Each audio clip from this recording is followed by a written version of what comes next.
Hi guys, I'm Liz. I'm from Massachusetts. I'm 29 years old and I'm going to start my AT thru hike on April 3rd, 2018.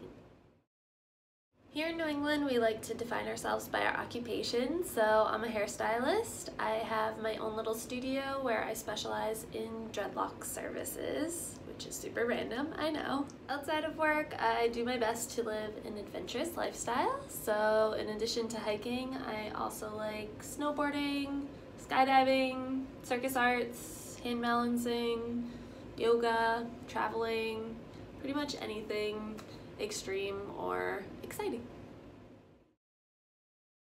Why are you hiking the AT? The big question.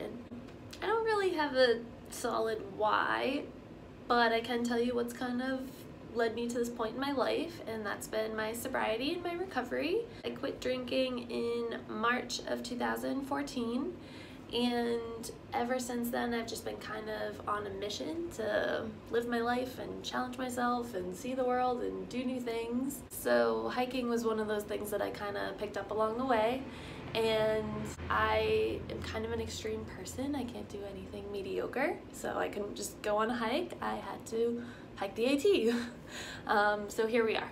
So going along with that theme, I decided to turn my hike into a fundraising opportunity. So I started raising money for people in my own community who are struggling with substance abuse and addiction.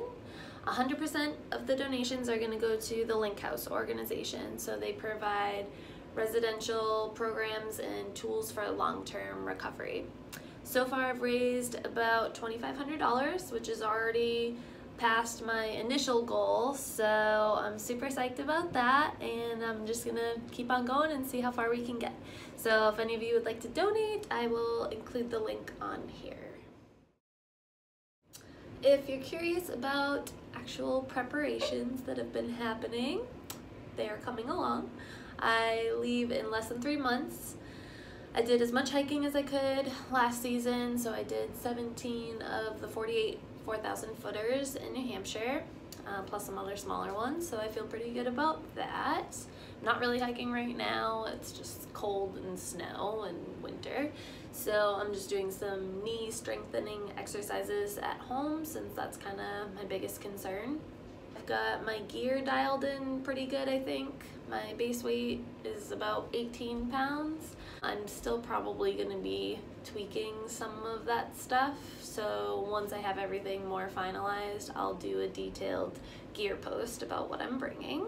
Food and resupplying. My plan is to go stoveless. I know some of you will think I'm crazy, but I like the simplicity of it, I think. I mean, I don't know, I haven't done it, but I've done a lot of research, and I will be doing a post that's more detailed about my cold food ideas before I go. Resupplies, I'm gonna try to keep to a minimum. I think I've read that it's more of a pain than anything else, so I'll send myself a few boxes along the way, but I'll do most of that stuff in town. When it comes to actual logistics, as far as like how many miles I'm gonna hike each day and where I'm gonna sleep each night, this is where I'm really slacking, to be honest. It's kind of just overwhelming.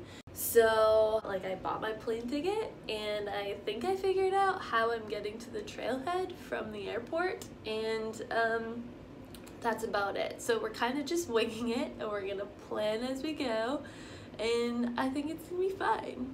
More of my concern right now has been like everything at home, so just wrapping up loose ends at work and everything, because to be gone for 6 months is a long time. So I have a girl that's taking over my shop for me, and it's just kind of a little bit stressful getting all that stuff ready. So right now, yeah, I'm more concerned about that than the actual hike itself, but still got a ways to go, so that may change.